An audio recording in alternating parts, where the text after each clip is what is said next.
Welcome to the Lost Sci-Fi Story channel. If you're ready, let's begin today's story. 43 days. Eli Voss knew this not because anyone had told him, not because there was a clock on the wall or a window facing a star whose movement he could track, but because on the second day of his imprisonment, he had found a loose piece of floor tile near the back corner of the cell and had begun scratching marks into the soft mortar above the waste reclamation unit, which was, he acknowledged to himself, exactly the kind of behavior he used to find embarrassingly cliched in prisoner of war dramas back on Earth. He found it considerably less cliched now. He found it, in fact, essential. The Vethari detention citadel was not a cruel place. That was almost the worst thing about it. It floated above the amber gas clouds of Keth IV on a network of gravitational tethers, a structure so architecturally considered, so geometrically precise, so aggressively beautiful in its pale mineral stonework and refracted light, that a person could almost forget they were in it against their will. Almost. The cell was clean. The meals arrived on a schedule so reliable it had begun to feel like a taunt. The light cycled from pale gold to deep amber and back again, according to a rhythm that matched no star system Eli had ever been stationed near, which had made him mildly nauseated for the first 2 weeks and merely existentially unsettled for the 3 weeks after that. Progress, he supposed. He had been given one book, a Vethari legal text, dense and recursive, written in the kind of formal high Vethari that even the translation matrix in his neural implant rendered with an air of mild exhaustion. He had read it 4 times, not because it was good. It was, in the way of all legal texts across all civilizations in all corners of the known galaxy, aggressively unpleasant, but because reading kept his mind from doing the other thing, the thing minds did in small rooms without windows, which was build detailed and comprehensive models of every possible way things could go wrong. He was already quite aware of how things could go wrong. He did not need his own brain producing illustrated editions. The border skirmish that had put him here was, like most catastrophic events in interstellar diplomacy, not really about the thing it was officially about. Coalition forces had crossed a contested corridor the Vethari considered sovereign space. There had been a brief and ugly exchange of fire. There had been casualties on both sides, the kind that get entered into official reports under language so sanitized it barely resembles what actually happened. And then there had been negotiations, the kind where someone in a comfortable room far away decides that a life in a cell is a reasonable unit of political currency, and Eli, who had been present, credentialed, and wearing the wrong insignia at the wrong moment, had become that currency. He understood this. He had arrived at understanding it somewhere around day 12, and he had been living with it companionably ever since, the way one learns to live with a persistent low-grade headache. It didn't get better. You just stopped expecting it to. The summons to the Hall of Imperial Adjudication came on the morning of day 43, delivered by a guard who handed him a folded document in high Vethari, and then, apparently out of a sense of occasion, also handed him a clean uniform. The uniform was gray. Eli put it on. He considered the document for a moment, asked the translation matrix for a summary, received one, and stood very still in the center of his cell for approximately 30 seconds, processing the information that his trial had been scheduled, that the outcome had already been determined by parties with more political leverage than interest in his continued existence, and that he would be transported to the hearing within the hour. Then he went back to the wall above the waste reclamation unit and added the 43rd mark, because if there was going to be a 44th, he intended to be accurate. The Hall of Imperial Adjudication was exactly as enormous as its name suggested and precisely as designed to make a person feel appropriately small. The ceiling disappeared into refracted light. The walls held mineral veins that caught the illumination in colors Eli's visual cortex registered, but his vocabulary couldn't fully process. The throne dais was elevated to a height that required everyone present to crane their necks upward at sovereign Veth Kyler IV, which Eli suspected was the architectural point, since a man who never had to look down at anyone gradually stopped believing he could be wrong. The king himself was silver-skinned, entirely still, and possessed of an expression that suggested he had decided the outcome of this hearing sometime last week, and had shown up today largely as a formality. Eli stood on the accused's platform, a raised disc that rotated slowly, ensuring the entire assembled court could observe him from every angle, a feature he could only assume some long-dead Vethari designer had considered elegant, and listened to the charges being read in High Vethari and translated into Standard Coalition by an interpreter who delivered the phrase punishable by terminal sanction with the same inflection one might use to read the morning weather report. The man was consistent. Eli appreciated consistency. He was watching the interpreter complete the third charge when the doors at the High Noble's entrance, framed in hammered copper-gold alloy, set apart from the common galleries at a height that communicated its exclusivity without bothering to explain it, opened, and someone walked in, and the room's attention shifted the way attention in a room shifts when something enters it that matters, a collective, involuntary reorientation that had nothing to do with drama and everything to do with rank. Eli looked, and then he kept looking, because the woman crossing toward the witness dais with the unhurried authority of someone who had never once found a room like this one intimidating was, somehow, impossibly, in a way his brain was still trying to process with the tools available, someone he had met before. Her name, as the court herald announced it in the full formal register of Vethari aristocratic tradition, took approximately 11 seconds to complete. Serevith Nal Archi of the Third Orbital House, holder of the Keth IV Northern District Charter, sworn voice of the Archi lineage before the imperial throne.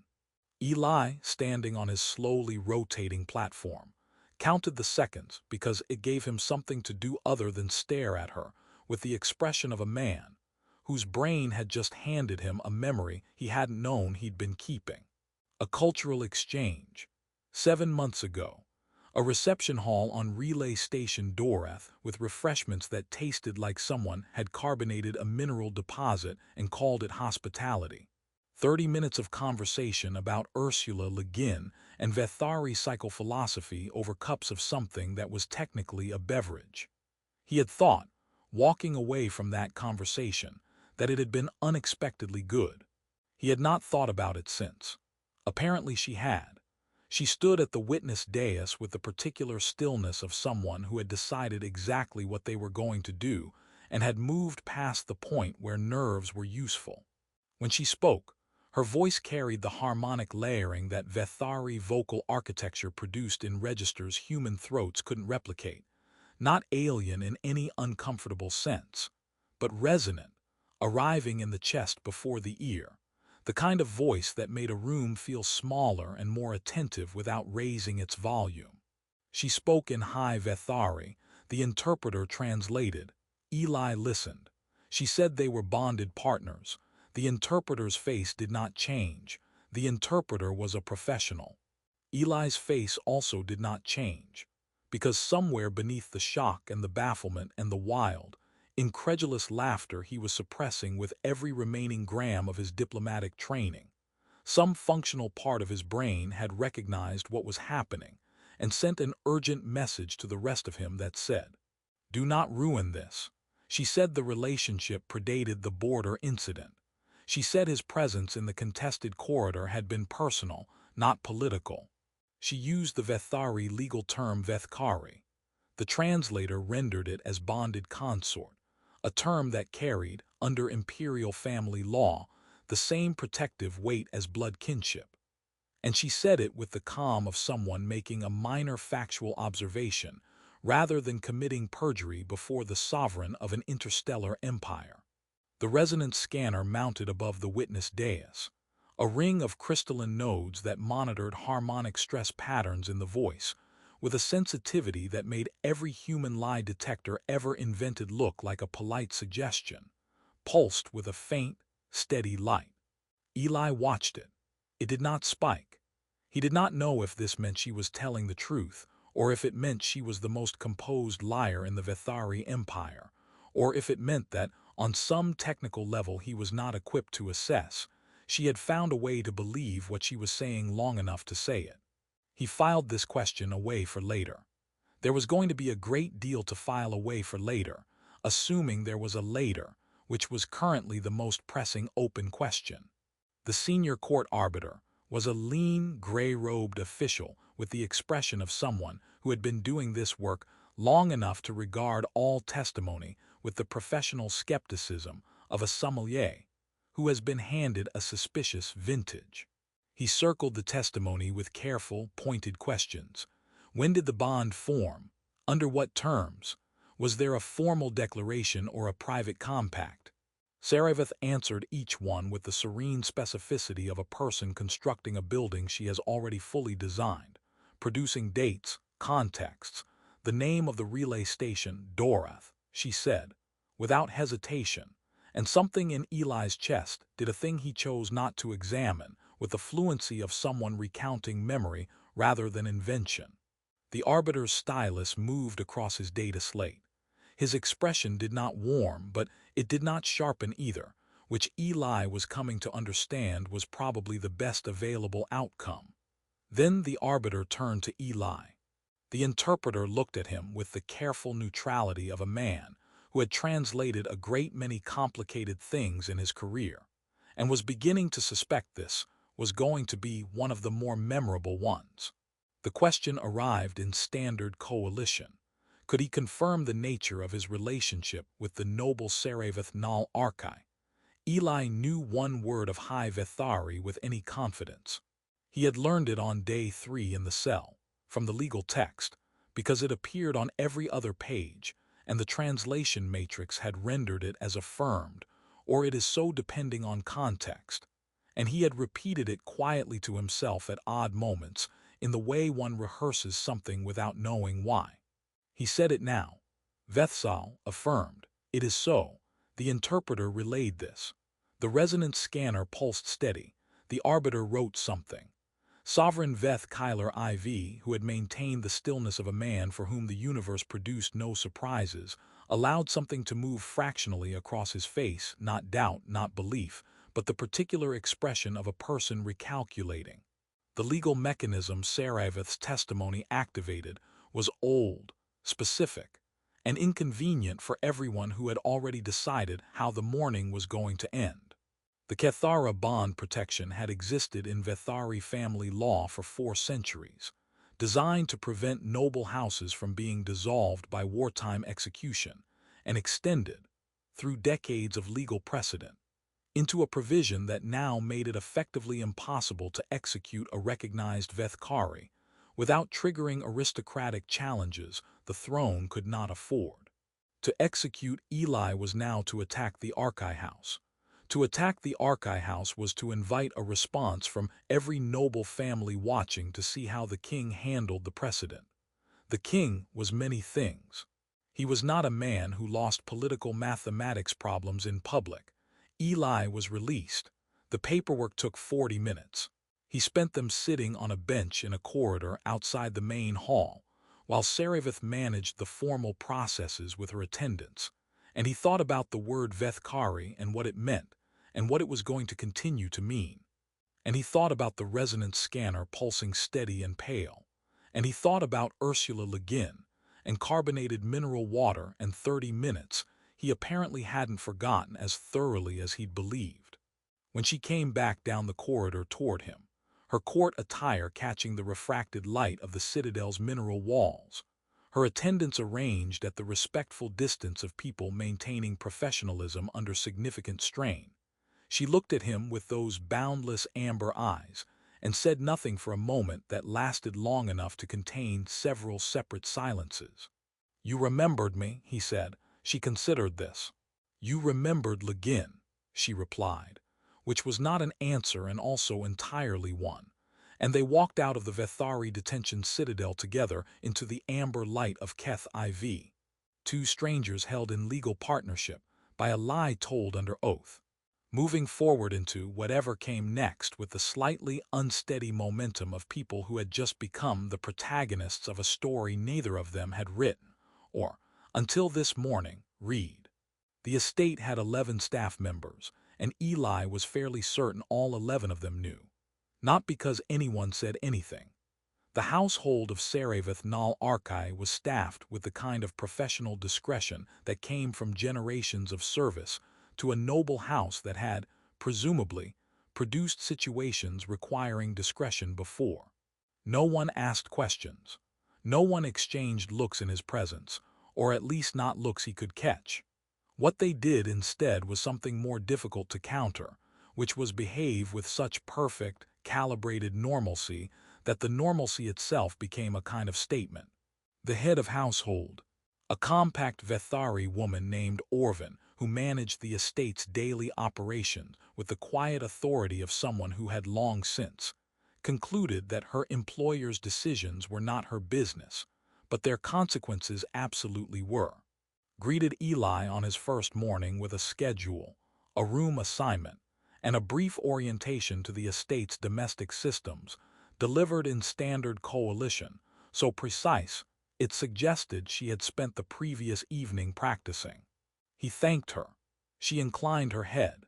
Neither of them mentioned that the room she had assigned him was across the corridor from Saravath's rather than adjacent to it, which was, given the partnership they were supposed to be performing, an interesting choice that he decided not to raise and she clearly had no intention of explaining.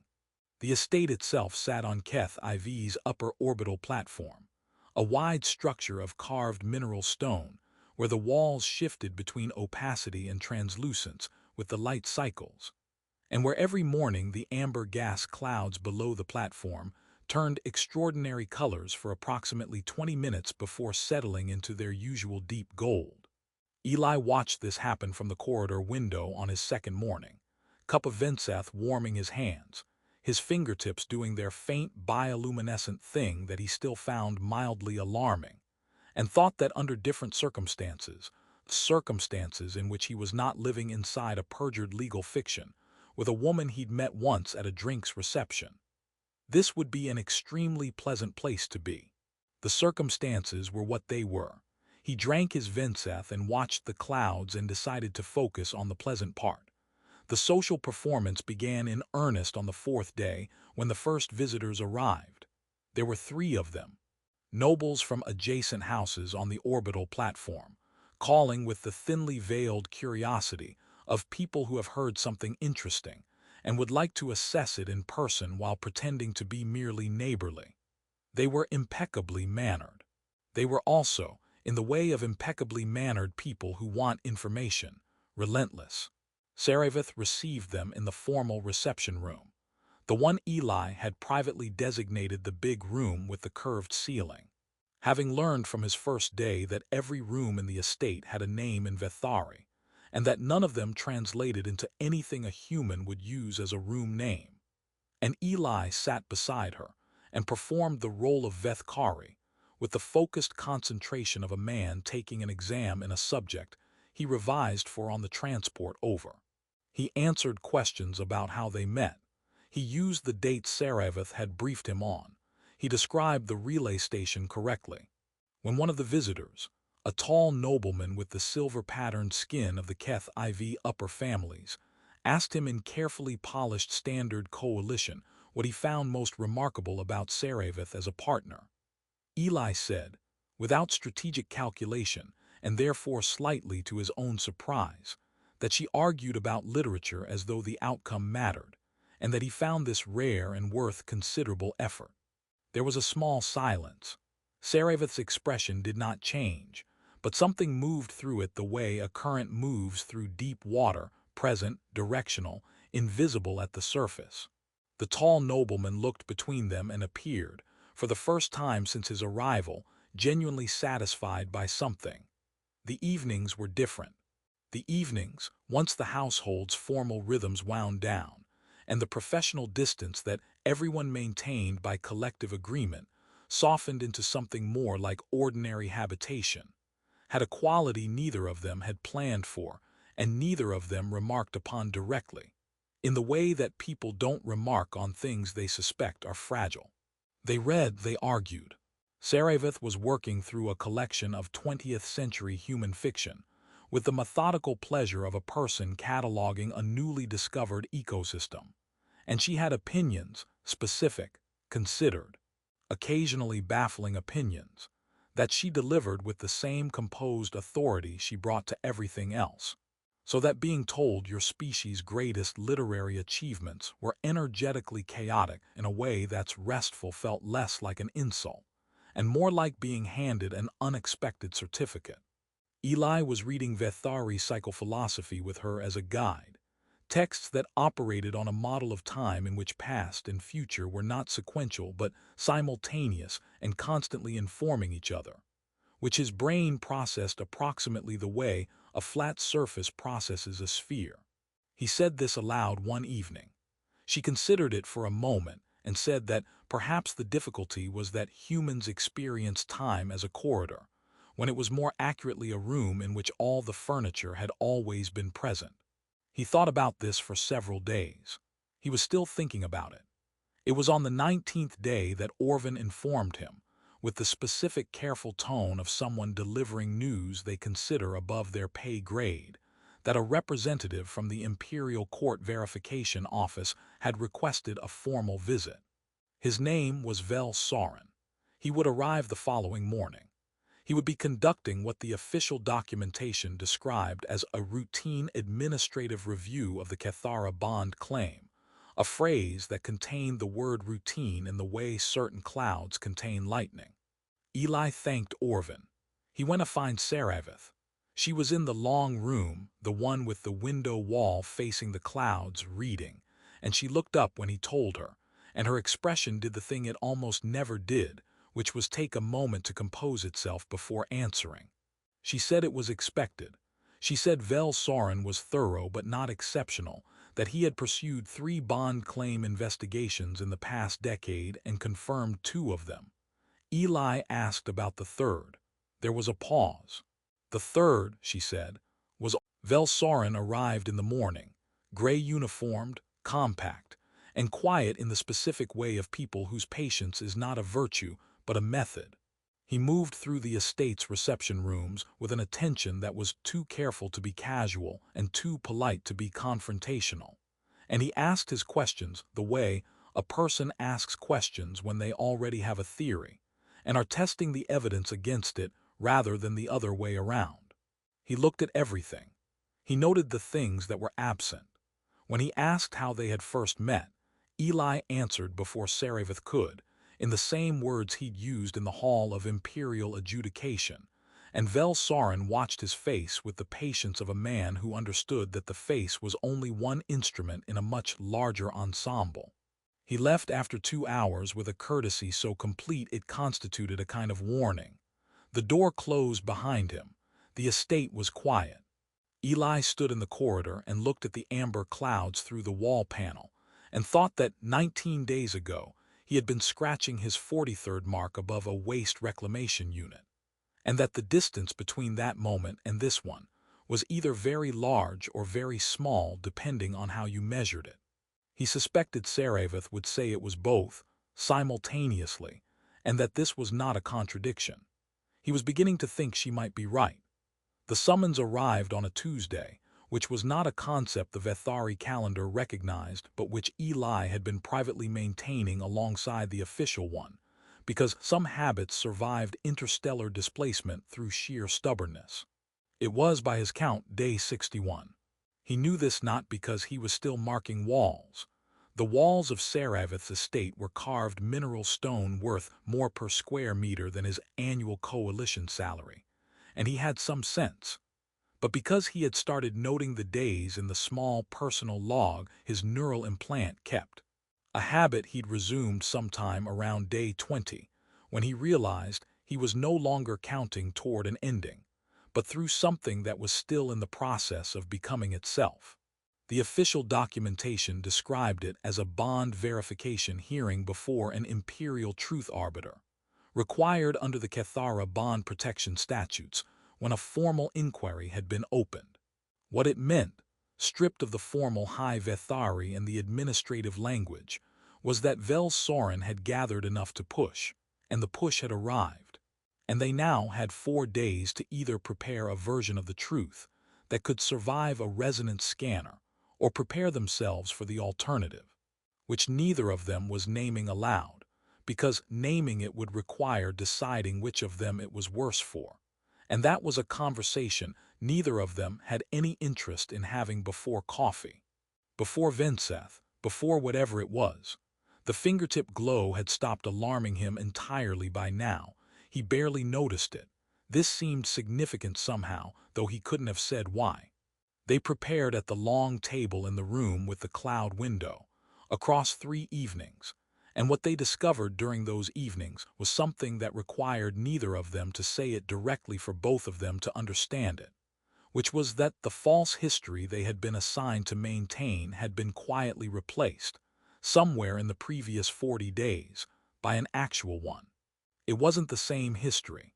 It was smaller and stranger and full of the specific texture of 2 people who had arrived at each other through an improbable route and found the destination, against all reasonable expectation, habitable. Eli knew that she reread books she had already discussed with him, looking for things she might have missed before their arguments. He knew this because he'd found 3 of his own recommendations dog-eared in a way that felt like a response to specific things he'd said, which was the most she had ever said about any of it without saying anything. She knew that he had, at some point in the 3rd week, asked Orvin to teach him the correct Vethari form of address for each room in the estate, and had been using them since with an accent that Orvin found professionally challenging and Sareveth found, privately and once, when she thought he wasn't watching, briefly and genuinely funny. These were not the things they had invented.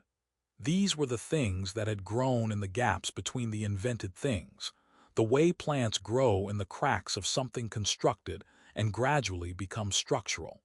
The hearing chamber was sealed and resonance dampened, a circular room in the Imperial Administrative Complex on the orbital platform civic level, lit with the pale, steady luminescence the Vethari used in spaces where accuracy was the point. The truth arbiter was a woman of considerable age and negligible expression, who had clearly spent her career in rooms like this one, and had long since moved past finding them significant. The Vethsandri scanner occupied the ceiling above the central table, 6 crystalline nodes arranged in a slow orbit, pulsing with a light that Eli had once found threatening and now found, in the specific psychological way of a man who had decided to tell the truth, almost calming. Vel Soren sat to one side, a data slate on the table before him, his expression carrying the specific quality of a man who believed he was correct and was here to confirm it. He looked at Eli when Eli came in the way people look at things they have already categorized. Eli sat down, folded his hands on the table, and looked back with the calm of someone who had spent 43 days waiting for bad news and had learned that the waiting was almost always worse than what arrived. The questions were precise. The arbiter moved through them with the steady, unhurried patience of someone who understood that the scanner did the real work and her role was to create the conditions for it. When did the bond form? Under what terms? Describe the moment you recognized the relationship as significant. Sareveth answered in high Vethari, and the nodes held steady and pale, and Eli watched her answer with the particular attention of someone who has heard a person speak in formal registers and informal ones and knows the difference. And what he heard was not the constructed history they had rehearsed, but something older and smaller and less polished, the actual thing underneath the prepared one. She talked about Relay Station Dorath. She talked about a conversation over drinks that tasted like carbonated geology.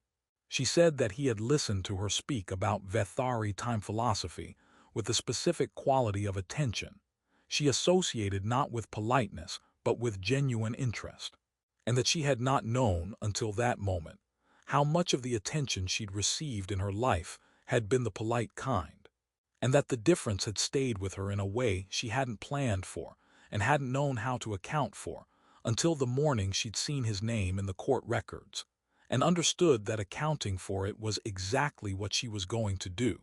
The nodes pulsed, steady, pale. Then the arbiter asked Eli what he valued in his partner, and he paused, not from calculation, but because the word partner had landed differently than he'd expected, with a weight that came from 61 days of shared evenings, and argued novels and fingertip bioluminescence, and a woman who read his book recommendations twice. And he said that she had risked something real for someone she barely knew. Not from politics or strategy, but from the kind of impulse that didn't calculate the return, and that he had spent his career in rooms full of people who calculated every return, and that this had struck him, somewhere in a detention cell above the amber clouds, as the most extraordinary thing one person could do for another, and that he had not stopped thinking about it since. He said it quietly, without performance. The nodes held pale and constant. Vel Soren's stylus, which had been moving across his data slate, stopped. The arbiter looked at them both for a moment with the first expression she had produced that wasn't professional neutrality, and it was not quite a smile, and it was not quite not one. The inquiry was closed. Not tabled, closed, with a formal notation of bond authenticity that would sit in the imperial records alongside the Kethara protection claim as permanent documentation, which meant that the lie Sareveth had told before the king was now, in every legal and official sense, the truth. Vel Soren collected his data slate, stood, and paused at the door on his way out. He looked back at Eli. He said, in standard coalition that was considerably better than he had previously demonstrated, that the Dorath station had unusually poor refreshments for a diplomatic venue. Then he left, and the door closed, and Eli sat for a moment with the understanding that Vel Soren had known from the beginning and had come to the hearing anyway, and that this said something either about the nature of institutional thoroughness or about a man who had watched two strangers build something in the space between a lie and the life it made room for, and had decided the distinction no longer required investigation. They walked out into the orbital platform civic level, into the amber afternoon light that fell differently up here than it did below, crisper and more direct, the gas clouds far enough away to be beautiful rather than enveloping. Sareveth's attendants were waiting. They had, by this point, entirely abandoned the carefully neutral expressions of the early weeks and replaced them with the expressions of people who had watched something develop at close range and had opinions about it that they were too professional to share but too human, too Vethari, to fully conceal. Orvin in particular had a look that could only be described as satisfied, in the way of someone whose assessment proved correct before anyone else caught up. Eli stopped on the walkway. Sareveth stopped beside him. Below the platform, the amber clouds shifted through their afternoon gradients, the same colors he had watched every morning for 61 days, which he would not now be counting toward an ending. He asked her if she wanted to find the Market District stall that he was reasonably certain sold something that was approximately tea, because he had been meaning to investigate it for 3 weeks and had kept not having the right moment.